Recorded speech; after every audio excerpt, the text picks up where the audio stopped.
Bienvenue chez Obscurlist pour des podcasts de jeux de rôle dans des univers sombres. Précédemment dans Mal de Mer, les passagers ont découvert que Monsieur Sautin était mort, puis des tensions sont apparues. Nous reprenons alors qu'ils viennent de découvrir le corps du petit singe sur le pont. Bonne écoute de Mal de Mer, épisode final.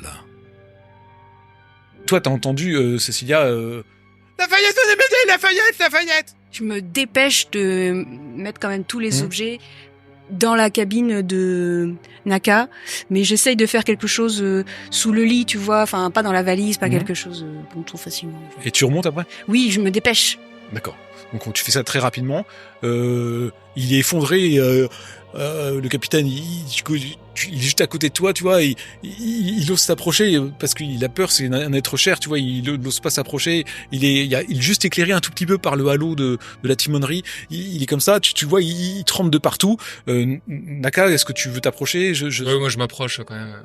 Ouais, tu t'approches au moins de Lafayette et du capitaine et de Arthur. Pour l'instant, t'es à côté de lui. Je sais pas ce que tu veux Moi, je faire. m'approche pas de l'animal mort. Moi, je Après, m'approche pour voir l'animal. C'est peut-être vraiment une maladie, donc je préfère ne plus m'approcher. D'accord. Cécilia, toi, t'arrives et tu vois donc Naka qui s'avance un petit peu, qui commence à dépasser le capitaine et Arthur qui sont tétanisés devant comme ça, et t'aperçois une petite forme à terre. Moi, j'estime que j'arrive un peu après ce qui s'est passé, Oui. donc je vois de loin j'observe la scène et je m'approche à pas normal pour reprendre mon souffle. Alors tu vois pas bien, en fait. Il fait pleine nuit. Naka, il y a le petit singe qui est là, inerte. Tu sais pas s'il est mal. Bon, le soulever c'est pas très très compliqué, mais il est quand même inerte à terre et tu vois pas bien. Il fait sombre. Il est là, comme un corps sans vie. Qu'est-ce que tu fais ? Voilà, pour moi, c'est tout est lié. Donc déjà, moitié dans ma barbe, je dis les grands dieux rampants encore frappés, quoi. Je me mets accroupi sans le toucher. Je me rapproche, quoi, pour le voir mieux. Je m'accroupis. Il fait très sombre. Alors peut-être il faudrait amener une lampe tempête ou quelque chose comme ça. Je vais chercher. Je vais faire demi-tour. Je cherche une lampe pour essayer d'éclairer la scène, quoi. Ok, tu trouves une lampe tempête. Il y a un Thomason qui peut te donner une lampe tempête. Si tu prends une lampe tempête, vous regardez tous la scène quand même. Moi, je m'en vais, je retourne dans ma cabine, il n'y a rien à voir. Tu aperçois avant de tourner il y a Naka qui arrive avec sa lampe et vous voyez le petit singe et en fait tu vois tout autour de lui. Alors déjà il y a une odeur infecte. Il y a plein de liquides corporels plus ou moins. Voilà, il est vraiment étrange. Il est comme une poupée de chiffon en fait sans forme. Tu vois comme s'il était complètement désarticulé. C'est bizarre. C'est pas juste il a vomi et tout ça. Il est vraiment étrange. Alors. Je pose la lampe, je suis accroupi, je suis à quelques centimètres, mais pour l'instant, d'abord sans le toucher. Juste, j'observe un peu. Il est dans son uniforme bizarre, là, et sa position est étrange. Vraiment. Je le dévêtis. J'enlève son uniforme. Il y a un truc qui vous semble pas normal quand il a dévêti le singe au niveau de son bassin. De loin, vous voyez pas bien, mais il faudrait regarder un peu plus près, mais il y a un truc qui a l'air bizarre. Et toi, quand tu le dévêtis, le corps, il te paraît bizarre. Et tu sais, tu le redresses un peu pour lui. En fait, t'as l'impression qu'il est tout liquide à l'intérieur. Tu vois qu'il s'est liquéfié de l'intérieur. Okay. Plus d'os. Ouais. Ok. Donc il est complètement mou. Tu fais ce que tu peux pour le dévêtir comme ça. Et en fait, tu te relèves. Peut-être inquiet, quoi, face à ce que tu vois. Et tu te retournes et tous, vous apercevez qu'il a des poignées de poils du singe dans les mains. Vous gagnez 3 points en tension. Vous avez extrêmement peur de ce qui se passe. Comment vous réagissez tous ? Cécilia. Je pense que vu le stress, vu le mal de tête, vu la nausée, je fonce vers le bastingage, soit pour vomir, soit pour respirer à plein poumon, parce que là je me sens pas bien. D'accord. Moi, j'ai un moment de sueur, puis je me débarrasse des poils de singe et je vais d'un pas décidé vers Arthur pour lui dire donnez-la moi, vraiment, vous êtes en danger. Mais je pense que je suis sans voix, quoi. Je suis tétanisé, je suis sans voix. Mais je veux juste aller dans ma cabine, m'isoler, en fait. J'ai besoin de m'isoler. Tu vas dans ta cabine. Voilà, pour couper à tout, quoi. Toi, tu es sur le bastingage, tu vomis presque, mais pas tout à fait. Tu es là, tu prends l'air marin, et quand tu essaies de t'apaiser, c'est compliqué, tu t'apaises, tu rouvres les yeux, et au loin, tu vois cette lumière de ce bateau qui s'approche peu à peu. Bah, je pars en courant m'enfermer dans ma cabine. Naka, tu fais quoi? Je le laisse partir. J'ai bien compris que de toute façon la confrontation ne fonctionne pas. Je vais voir le capitaine. Mon singe, mon Lafayette. Qu'est-ce qui se passe? Que se passe-t-il, monsieur Naka? Expliquez-moi. Je lui pose une main amicale sur l'épaule pour essayer de... capitaine, pour moi, tout ça est lié à la malédiction. Mais de quelle malédiction parlez-vous? Celle de mon peuple.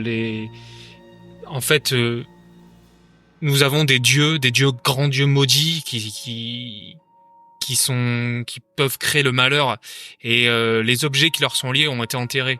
Et monsieur Sautin les a récupérés et les a amenés avec lui sur ce bateau. Et je pense que tout est lié à ça.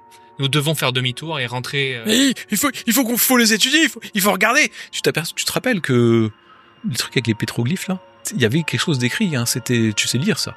Mais faisons demi-tour, je pense que c'est la meilleure chose à faire. Et puis je le laisse tranquille, parce que je vois qu'il est en bateau. Oui, ou remettre au moins le moteur en marche, quoi. Je ne peux pas, Lafayette est mort, c'est terrible. Je ne peux pas amener la maladie. Et tu vois qu'il commence à reculer, tu vois, il a peur. Il faut que vous sachiez, il faut que nous sachions, monsieur Nakai. Il faut nous dire. La malédiction.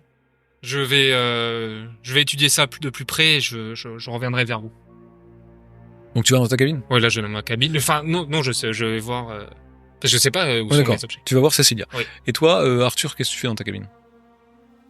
Je m'assois sur mon lit et j'espère que tout ça va s'arrêter quand il y aura les gardes-côtes. Quel est ton sentiment vis-à-vis de ces gardes-côtes? Bah, j'espère que c'est la solution, parce que là, je me sens dépassé. Je me sens complètement dépassé, je suis perdu. J'ai jamais vu une maladie comme ça. Après, j'ai pas tout découvert. Est-ce que c'est vraiment une malédiction? Je me pose la question. Et je me dis que la solution, c'est peut-être justement que les gardes-côtes arrivent, qu'il y ait d'autres personnes dans le bateau, en fait. Je me dis que tout le monde est en train de devenir fou, là, avec ce qui se passe. Est-ce que c'est vraiment la nourriture? Est-ce que c'est vraiment une malédiction? Est-ce que c'est juste un mal de mer? Je sais pas, j'aimerais que d'autres personnes arrivent avec un esprit neuf. Et quand tu réalises que les personnes qui vont arriver sont peut-être ce que tu crains?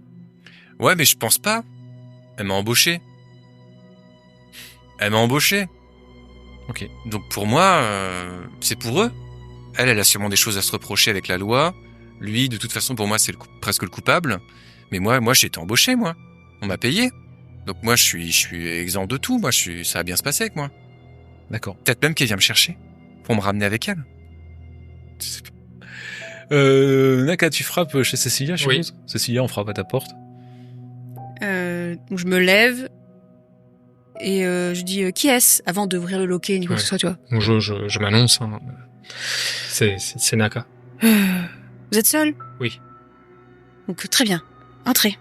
Vous avez eu le temps de regarder ce que je vous ai donné? Regardez, j'ai tout remis dans votre cabine. Ah d'accord. Très bien. Il faut que j'y aille. Sous le lit. Par contre, juste, écoutez, il faut que je vous dise parce que vous m'avez fait confiance, alors moi aussi je vous fais confiance. Les gardes-côtes, ce sont pas des gardes-côtes. Ce sont des gens de la pègre. Ils en ont après moi. J'ai rien fait de mal. C'est juste parce que, en fait, vous voyez, mon père, il est décédé, mais il avait des énormes dettes de jeu. Et le jour de son enterrement, il y a cette jeune femme étrange, rousse, d'un roux flamboyant. Elle est venue me voir et elle m'a dit, vous, Cécilia Kelly, vous êtes la seule héritière de votre père et vous héritez également de ses dettes. Vous devez payer pour lui. Et j'étais toute seule et les intérêts ont commencé à augmenter, les délais de paiement également, et j'étais prise à la gorge et donc j'ai fui. Je fuis vers ma sœur, mais visiblement ils ont réussi à me trouver. Faut absolument pas qu'ils débarquent sur le bateau. D'accord, je regarde avec un air compatissant et de toute tout en tenant mon tomahawk à travers ma chemise. Vous inquiétez pas, je laisserai pas vous faire du mal. Du coup, je mets une main sur son avant-bras et je dis merci Naka, merci beaucoup. Je dois comprendre cette malédiction avant tout, et là du coup je repars. Tous les D'accord. objets que vous m'avez donnés sont dans votre cabine. Très bien. Tu restes dans ta cabine ou tu le suis? Ah non, je reste dans ma cabine. Donc là j'ai T'arrives dans ta cabine. Et je cabine. referme. Donc là moi ce que j'ai en main du coup, j'ai une sphère métallique. Je regarde d'abord ce qu'il y a. Elle est nervurée, métallique, lourde. La demi-sphère métallique, C'est la même chose, voilà. mais elle est vidée à l'intérieur. Ouais, comme celle qu'il y avait dans le. Ouais. Ok, d'accord. Donc ça, je comprends. Et le dernier, c'est le fragment de pierre que j'ai gravé. Et donc là, il y a des pétroglyphes. Ouais. Et donc tu peux essayer de le dire, effectivement. Eh ben oui, j'essaie. Alors c'est un fragment, il est pas entier. Tu arrives à lire venin de serpent, et plus loin, laissez le mal enfermé. Alors peut-être ça t'intrigue cette dernière phrase. Tu regardes la demi-sphère, peut-être le demi-orbe. Il est creusé, mais de façon étrange en fait. Tu te demandes pourquoi. Est-ce que je me doute pas qu'il y a quelque chose qui se. Peut-être qu'il y a Voilà. un truc qui doit être à Et l'intérieur. qu'avec la deuxième, peut-être. Peut-être. Ok. Et l'autre boule, il y a rien. Ouais. J'ai rien de plus. Il y a pas moyen de. J'essaie de peut-être non. Il y a pas un mécanisme peut-être. Alors il y a rien qui permet d'ouvrir comme ça. Faudrait forcer comme une brute. Je comprends que pour l'instant, oui, il y a quelque chose qui me manque et qu'il me faut aussi la deuxième demi-sphère pour pouvoir le remettre dedans. Je retourne voir Cécilia pour lui expliker ce que j'ai découvert. Vas-y. Donc je retourne à sa chambre, je frappe. C'est nouveau Naka. On va mouiller sa chambre. Je pense qu'on devrait mettre en place un code. Je t'ouvre, je te laisse entrer, je referme derrière toi. Je lui explique ce que j'ai découvert, que ce qui est écrit sur cette. Je lui présente la pierre sans qu'elle la touche parce que je veux pas non plus qu'elle soit contaminée par la malédiction. Pour moi, c'est au toucher. Je lui explique ce qui est écrit dessus, c'est ce que j'ai pu deviner, c'est venin de serpent et laisser le mal enfermé. Et je lui explique que je pense que les deux demi-sphères contenaient quelque chose et que c'était le mal qui s'est ouvert. Mais Naka, je comprends pas. Est-ce que ça signifie que nous sommes tous maudits sur ce bateau? Là, pour l'instant, je ne sais pas. Est-ce que les symptômes venin de serpent. Pour nous empoisonner, je ne sais pas. Peut-être qu'il fallait le toucher à main nue ou l'avoir sur soi pendant un moment pour. Je ne sais pas. Je ne sais pas comment ça se propage encore. En tout cas, le singe est mort et je me demande s'il n'avait pas récupéré quelque chose d'une de ses reliques également. Ah, vous pensez que c'est uniquement parce qu'il a touché les reliques qu'il est mort? Comme Monsieur Sautin, peut-être? Peut-être. Et je réinsiste en disant, pour moi, il faut la deuxième. Il faut récupérer ce qu'il y avait dans la demi-sphère, mais il nous faut la deuxième que je pense qu'Arthur a pour renfermer le mal. Donc, dans tous les cas, il va falloir qu'on découvre où il a caché, parce qu'il n'a pas sur lui non plus. Chacun d'entre vous se sent vraiment mal et pense qu'il y a une réelle urgence, plus que le bateau ou quoi que ce soit. Vous avez encore mal au crâne, des nausées qui commencent à venir, même toi. Et toi, Arthur, qui est dans ta cabine, tu t'ennuies, tu fais les 100 pas, t'attends. Il y a un petit miroir qui est là, peut-être tu te réajustes. En passant la main dans tes cheveux, tu t'aperçois que t'as une touffe de cheveux qui tombe par terre. Je sors de ma Tu te chambre. feras un en tension. Donc, je sors de ma chambre, je cours à la cabine de Naka et je tambourine à la porte. Vous entendez quelqu'un qui tambourine à une porte. Bon, on sort quoi, on sort de sa cabine. Tu sors, Cécilia? Non, je pense que je vais entrouvrir ma porte pour écouter. En fait, tu l'ouvres parce que lui, il sort. Ah, il sort, Ouais. d'accord. Il va voir. C'est à Quoi, ce moment-là. tu aperçois qu'il y a Arthur qui tambourine à ta porte. Tu vois ça aussi, Cécilia. Du bout du couloir, je fais Ouais. oui. Je cours jusqu'à la cabine. Presque limite, je le bouscule pour rentrer et pour vous voir tous les deux, en fait. Regardez! Et je commence à tirer sur mes cheveux, sur mon crâne. Regardez, moi aussi, je perds mes cheveux! C'est pas En un transe. petit peu, c'est un peu comme le singe. Vous gagnez 1 en tension. Je suis malade, je vais mourir! Je regarde Naka pour voir s'il prend la main pour lui demander. Là, je me mets à son... Enfin, je sais pas si... Je regarde droit dans les yeux, je dis... Je vais C'est- mourir! Non, il faut que nous renfermons le mal là où il était enfermé. Et il me faut les objets, enfin, ce que vous avez récupéré. Mais c'est pas vrai, vous recommencez encore avec ça.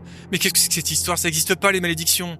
Je suis antiquaire, je connais le sujet, j'ai étudié les textes. Pourquoi vous parlez tout le temps de ça? C'est juste qu'on nous sommes une maladie, il y a quelque chose, je sais pas. Vous disiez que c'était dans la nourriture. Est-ce que c'était dans la nourriture ou pas? Vous, est-ce que vous êtes malade? Est-ce que vous perdez vos cheveux? Je sais pas. Non, j'ai pas constaté que je perdais mes cheveux, mais je suis malade. Oui, j'ai mal à la tête et j'ai la nausée. Vous l'avez touché? Bah oui, j'ai touché quand j'étais dans le bureau. Mais vous aussi? Ah bah non, il y a que moi qui l'ai touché en fait. Et vous l'avez touché. Je vais mourir. Je Vous m'assois l'avez- sur le lit de Mademoiselle Lewis et puis je répète, je vais mourir. Je lui fais un petit signe de tête pour lui indiquer. Essayez de lui parler. Parce que moi, il veut pas parler avec moi, donc j'ai peut-être. Écoutez, monsieur de Bouvines, je crois que nous vivons quelque chose qui nous dépasse. Le capitaine n'aurait aucun intérêt à nous empoisonner. Vous avez des symptômes plus forts que nous et effectivement, vous avez touché cet objet étrange. Ne pensez-vous pas que ce serait le moment d'écouter Naka, de revenir à la raison Pourquoi faire? Eh bien, écoutez, si c'est vraiment une malédiction indienne, eh bien, tentons le tout pour le tout. Si vous avez, il manque visiblement une partie de la sphère, un objet, pour que ça s'arrête. Est-ce que vous avez quelque chose en votre possession? Et vous pensez que je vais guérir? Mais essayons, peut-être. Je me lève du lit et je cours dans une des cabines, une des cabines vides, et je récupère la demi-sphère. Et donc je reviens dans la cabine de Mademoiselle Lewis et je l'attends. Donc il me donne Naka. la demi-sphère. Là, je dis, il me manque ce qu'il y avait dedans. Ce qui est rentré dans la partie vidée. Et ça, faut qu'on le prouve. Mais vous m'aviez dit que j'étais sauvé. Je prends Madame Lewis par les épaules et je la secoue. Vous m'avez dit que j'étais sauvé. Il peut rien faire en fait, vous êtes une menteuse. Pareil, encore une fois, je l'attrape. Vous êtes une menteuse. Arrêtez, monsieur de Bouvines. Je- Reprenez-vous. Voilà, juste je fais une pression sur son épaule et j'essaie de le calmer en disant il nous manque plus qu'un objet et tout rentrera dans l'ordre. Et je pense que le petit singe il est lié à tout ça. Il a peut-être récupéré cet objet. Je cours dans le bureau du capitaine et je mets tout par-dessus. Je jette tout. Dans la cabine. Oui, du capitaine et je cherche l'intérieur de la sphère. Ok, je sais pas donc tu es quoi. dans la cabine du capitaine, tu commences à Et je commence à tout fouiller. fouiller. Ok. Ouais. Qu'est-ce que vous faites, Cécilia et Parce que je me dis que je vais bientôt mourir, donc il faut absolument que je me dépêche. Donc je retourne tout et quand j'ai fini, je change de cabine, je fais tout. D'accord. Bah, je sais pas, je dis à Naka, comment je peux vous aider? Qu'est-ce que vous pensez? Vous avez une idée de s'il s'agit? Enfin, qu'est-ce qu'il y avait dans cette sphère? Du coup, je regarde l'intérieur de la sphère pour essayer de deviner de la forme que pourrait avoir cet objet. En rond, ça doit être rond. mais C'est vraiment rond, il n'y a pas de graphie. c'est difficile à savoir, mais Et le ou les Thomasson, là, je sais pas, depuis le début, c'est bien Thomasson qui a cuisiné, on pourrait peut-être l'interroger. Est-ce qu'on irait pas essayer de convaincre le capitaine qu'on a avancé sur notre enquête et que on veut s'entretenir avec l'un de ses employés? Oui, j'avais dit au capitaine que j'allais lui rendre compte dès que j'en saurais plus sur la malédiction, donc effectivement, ça serait le moment de lui en parler. vous montez en haut, il est sur le pont, il est toujours éploré et tu vois avec un frisson dans le dos que le bateau se rapproche assez dangereusement. Je peux rien faire, mon gars, à part me cacher. Et vous êtes avec Mais il va falloir que je te jette à la mer, comme on fait avec les marins. Il faut que je fasse quelque chose. il est perdu en fait devant son singe. Ouais. Écoutez, capitaine, nous lui rendrons hommage comme il se faudra. Mais tout d'abord, nous devons parler de ce qui se passe ici, de la malédiction. Il s'agit de quelque chose qui était enfermé dans une sphère qui s'est répandue au moment où elle a été ouverte. Et je dois trouver ce qui était enfermé dans cette sphère. Et je pense que votre singe a peut-être récupéré cet objet. Est-ce que vous savez de quoi il s'agit, ou est-ce que vous savez peut-être un autre endroit où il cache les objets volés, votre singe, ou... Pendant que tu parles, Naka, Cécilia, t'as une mèche de cheveux qui tombe devant tes yeux. À terre. Je vois ça, pareil, je suis bloquée, je dis rien, j'attends de voir ce qui se passe. Mais non, je ne sais pas, il a son coffre à jouer, il est toujours avec son coffre à jouer, moi je ne sais pas, moi, il n'a pas d'autre lieu particulier, il est juste là. Et toi, Arthur, pense toi, tu as vidé mais sans dessous la cabine, tu n'as pas trouvé d'objet particulier, tu vois juste il y a juste le fusil, du capitaine qui est accroché dans sa cabine, il y a ses affaires, son manuel de bord, peut-être des livres qu'il lit régulièrement, il doit y avoir Moby Dick, des choses comme ça, les affaires du singe qui sont complètement en vrac, un deuxième pas d'échange en fait, d'échange de ces affaires, mais il y a rien de particulier, tu trouves pas, tu sais même pas ce que tu cherches en fait. Tu vas dans une autre cabine et tu commences à... Bah, je sais que je cherche une sphère. Ouais. Donc je fouille les cabines de l'équipage. D'accord. Bah, tu vas fouiller toutes les cabines et ça va prendre du temps, mais tu commences à entreprendre de fouiller les cabines.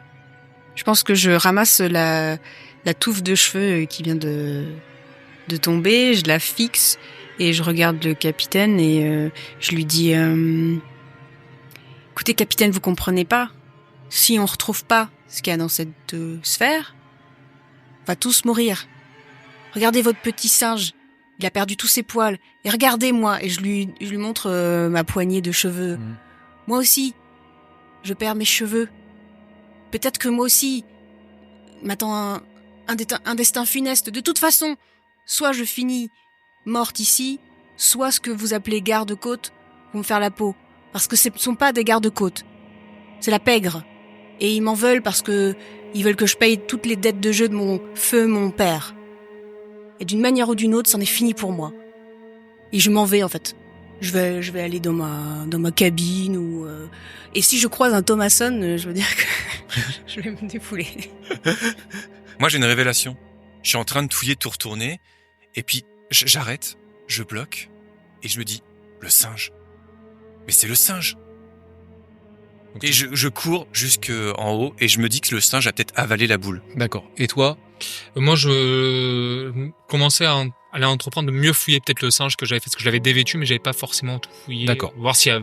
Donc toi, t'as fait ton discours au capitaine qui, quand t'as dit pègre, il a scié, il a pègre. Thomason! Tu commences à vouloir descendre et tu es presque bousculé par Arthur de Bouvines qui sort de l'escalier un peu fou, qui te calcule pas du tout, et il se rue vers peut-être le singe. Alors je sais pas, tu continues ton mouvement? Oui, parce que je sais pas ce que vient faire monsieur de Bouvines. Toi, tu commences à fouiller le singe, tu commences à regarder le costume, c'est ça? Ouais, voilà, je cherche voir s'il avait pas sur lui, dans ses petits vêtements. Tu trouves une bille dans sa poche. Ben, je la prends, je la saisis. Ok. Et j'essaie de voir si elle rentre dans la demi-sphère. Tu l'as avec toi, la demi-sphère? Oui, j'ai gardé cet objet sur moi.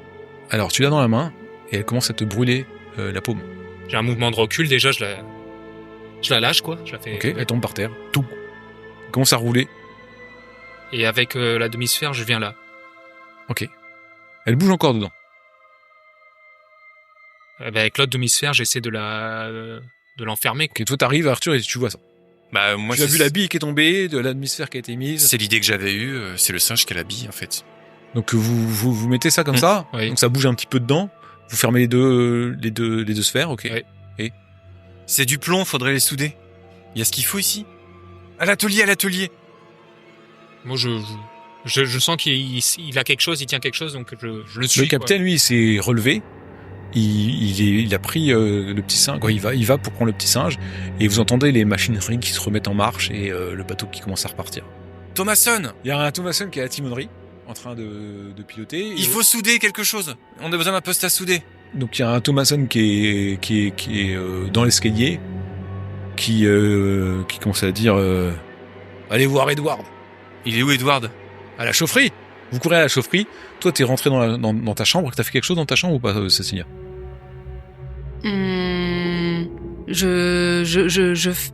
Je ferme ma clé, je panique, je me dis mais où est-ce que je pourrais me mettre pour pas qu'il me retrouve. Je regarde le revolver de mon père, je vérifie les balles, je vise pour me rappeler mes entraînements, j'essaye de me préparer et peut-être qu'en dernier recours je me mets à genoux et je prie en fait. D'accord. Vous arrivez à la chaufferie. tout en bas, il y a Thomason qui pelte et qui met du charbon. Ouais, Arrêtez ça, il faut souder cette boule. Je l'attrape par le bras et je l'emmène avec nous. Allez-y, soudez. Mais comment, j'ai pas de fer à souder? Bah mettez-la dans le feu alors.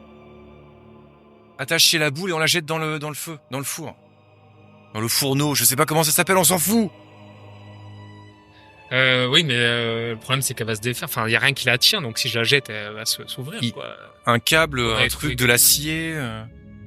Je regarde Thomason, vous avez pas une idée pour la faire Essaie tenir on peut la bloquer avec les charbons, là, si vous voulez, mais...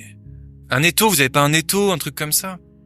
Bon, d'une manière ou d'une autre, vous arrivez à la tenir fixée et il la met sur sa pelle et il la met dans la chaufferie.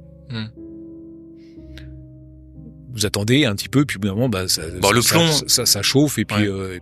ça se soude en fait. D'accord. Le plomb, c'est même Il presque la mou. sort, il la met dans un seau plein d'eau. Il y a plein de fumée qui sort instantanément parce que ça se vaporise. La boule, elle est écarlate et elle tombe au fond. Touchez pas tout de suite, hein. C'est encore chaud, mais voilà. Bon, je dois, le capitaine, il veut qu'on avance vite là. Il y a des gangsters qui arrivent et puis ils commencent à continuer à pelleter. Donc je regarde Naka. C'est bon, on est sauvés? Je pense qu'on on a renfermé le mal. J'ouvre mon veston, je sors ma flasque et j'en bois une bonne rasade et je la range. Et je m'assois. Ok, bon, on va faire l'épilogue. Une fois que vous avez expliqué à Capitaine Graves que le problème était résolu, il a pris bonne note de tout ça, il s'est rappelé ce que lui avait dit Cecilia à propos de la pègre, et il n'avait rien à voir à faire avec cette engeance, et donc il a fait travailler les Thomason, sachant que un des trois n'avait plus à faire la cuisine, et il a mis 2 Thomason à la chaufferie, et pour activer au maximum les machines, quitte à prendre des risques. Il connaît bien le trajet, et donc il s'est passé entre les petites îles, les hauts fonds, et tout bien négocié. La pègre, elle, n'est pas forcément aussi fine en navigation là-dessus, et donc vous arrivez à plus ou moins mettre de la distance. Vous arrivez le lendemain, mais bien plus tard que l'heure prévue, en début d'après-midi à St. Andrews, et j'aimerais savoir ce que chacun d'entre vous va faire une fois qu'il est arrivé à St. Andrews. Je demande un peu ce qui s'est passé, en fait, parce que moi j'ai pas su. Je demande à ce qui s'est passé à Naka. Je vois que Monsieur de Bouvines s'est visiblement calmé par rapport à Naka. Je les remercie d'avoir trouvé la solution. Puis parce que je vois que le bateau a repris sa route. Enfin, tout s'est bien terminé. Je vérifie quand même. Je tire un peu sur une mèche de cheveux pour voir si elle vient ou pas. Tu vois, par anxiété. Je les remercie, particulièrement Naka, et puis je leur souhaite bonne route, bonne continuation pour ce qu'ils ont à faire. Et je me rends chez ma sœur, et je passe quelques jours chez elle en prétextant que ma santé est faible, mais je finis par lui dire que notre père avait des grosses dettes de jeu, que comme moi j'étais à Bath, et ben c'est sur moi que la pègre est tombée, pas sur elle, parce qu'elle était dans un autre pays, et que j'ai besoin de refaire ma vie ici, et je lui demande de m'aider, etc. Et donc j'espère que je change d'identité, peut-être que voilà, je trouve un autre prénom, un autre nom, et un nouveau métier, pour oublier tout ce qui s'est passé, venir quelqu'un d'autre. Je les remercie, je leur dis bonne continuation. Je lui tends la main, je lui serre quand même une main amicale avant de partir pour. Il refuse de serrer. Bon, je lui tends la main en tout cas, et je lui souhaite une bonne continuation. Puis moi, je vais aller me recueillir sur le cimetière de mes ancêtres qui est dans cette ville.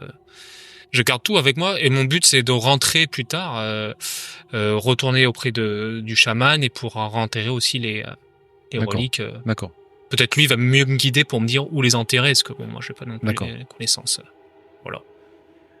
Donc moi, une fois arrivé au port, je leur dis au revoir. Je leur dis que je veux plus jamais les voir.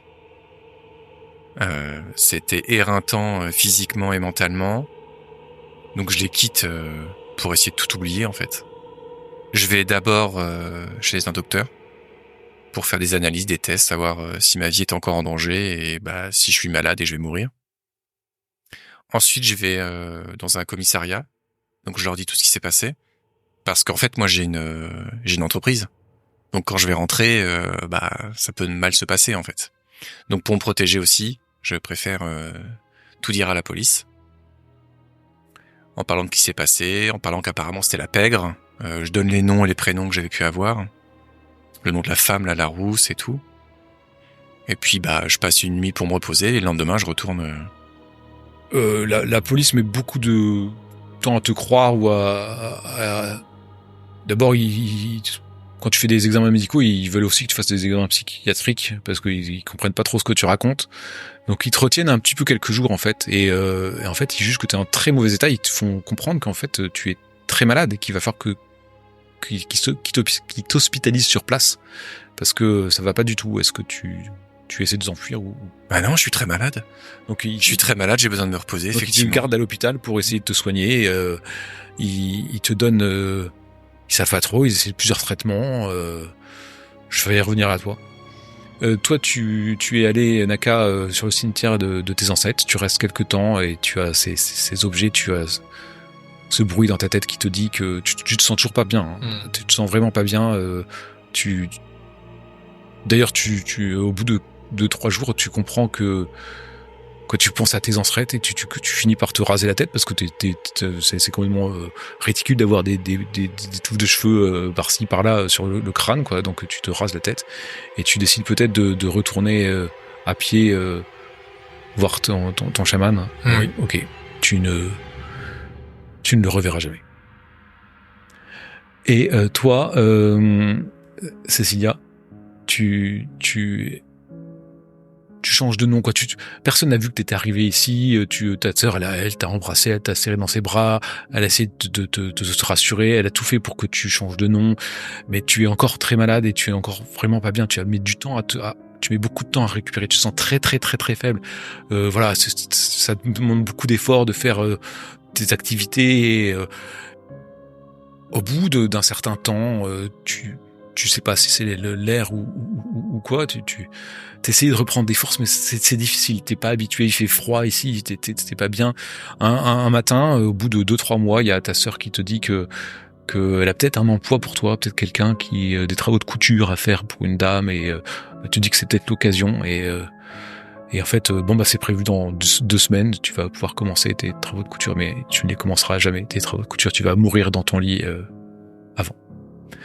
Toi, Arthur, t'es à l'hôpital, t'es alité, et en fait, ils sont un peu perdus, ils savent pas trop comment faire pour te soigner, et chaque jour, ils s'aperçoivent que tes organes internes sont atteints, que c'est compliqué, ils vont même essayer jusqu'à te donner quelque chose, ils innovent, de la teinture d'iode, peut-être quelque chose comme ça, et tu finis par mourir au bout d'1 semaine à l'hôpital. Il y a une affaire qui est toujours pas élucidée à Basse, c'est pourquoi un homme de la pègre a été trouvé mort, une balle dans la poitrine, dans une maison de Little Dublin, personne ne sait. Ça, c'est une affaire encore en suspens. Et en fait, le pauvre capitaine Graves et les 3 Thomason vont mourir assez rapidement. Et ça va nuire à la réputation de la Tupper Ferries. Parce qu'en fait, ils vont mourir rapidement en mer lors d'une des traversées. D'ailleurs, c'est compliqué car il y a quelque part sur ce bateau une autre bille radioactive. Elle est dans une petite caisse où est un petit singe dans les soutes du navire. Et ainsi se termine Mal de mer. Merci pour votre écoute. Nous espérons que vous avez apprécié ce podcast des Chants de Tyndalos. À bientôt sur Obscurolist. Il est con, ce singe. Il a joué avec les billes de Sautin, et c'est en fait le vrai méchant, c'est Sautin. Je savais, depuis le début. Et donc sa main, elle était brûlée. Sa main a été volée. Ok. Au passage. Tu as eu la même idée que moi au même moment? C'est trop cool. Bah ouais, je savais que, mais je pensais, toi, tu pensais que c'était à l'intérieur qui est mort. Ouais, moi je pensais que c'était à l'intérieur. Ouais. Je me suis dit, mais oui, il a dû l'avaler. Il a dû voir que c'était un truc à bouffer. Moi, je me voyais déjà sortir mon tomahawk pour les viscérer. Je me suis dit, mais oui, c'est le singe. Depuis le début, c'était le singe. Ouais. Puisque lui, c'est liquéfié. Ouais. Du coup, bah, quand tu je nous prends la la bille, personne. je me dis pas. De toute façon, je me dis que je suis foutu, quoi. Bah, même moi, à la fin, Dans- je le croyais, hein. À la fin, tu Dès l'as le début, je me convaincu, dis, je vais me sacrifier pour sauver tout le monde. En fait, toi, Toi, tu crois à fond à la malédiction. Ouais. Elle a très peur de la mafia. Et toi, moi, je suis juste un mec qui... ouais, mais toi, tu travailles pour la mafia, tu sais pas que c'est la mafia. Alors, Bah non. quand tu sais que c'est la mafia, des fois, tu peux vriller, tu peux te dire, putain, je travaille pour la mafia Ouais. et tout, ou pas. Et en fait, toi, t'es là pour, Moi, je suis antiquaire. pour faire de la tension. On a fini la partie, hein. Oui. Tu peux Bah. dire qui était vraiment. Bah, je suis antiquaire. T'es un privé. Non. Je suis antiquaire et des fois, je sors la nuit. Voilà. Des Non, fois, je ça- sors la nuit. Un voleur, c'est ça? Parce que je suis un pilleur de tombes, ouais. Mais je suis antiquaire et donc... T'arrêtais pas de dire, vous êtes voleur. C'est clair. On sentait qu'il était, de toute façon, il était. Donc je m'étais aussi fait une fausse identité en disant pas son libraire de livres anciens et tout. Et c'est quoi ton petit objet? C'est un truc pour crocheter les portes. En Ouais, fait, c'était ça. juste des outils. Je cherchais à ça. C'est juste des outils de crochetage. Et donc moi, c'est juste une bonne femme qui parce que des fois des gens viennent me voir, ils me disent j'aime avoir cet objet. Donc bah ils me payent et puis voilà, des fois je sors et je cherche l'objet. Et Et là Ah, c'est je une savais rousse que qui est venue voir qui me dit j'ai besoin d'un objet. Bah OK. C'est un autre Je commanditaire qui savais me que demandé. t'étais pas net.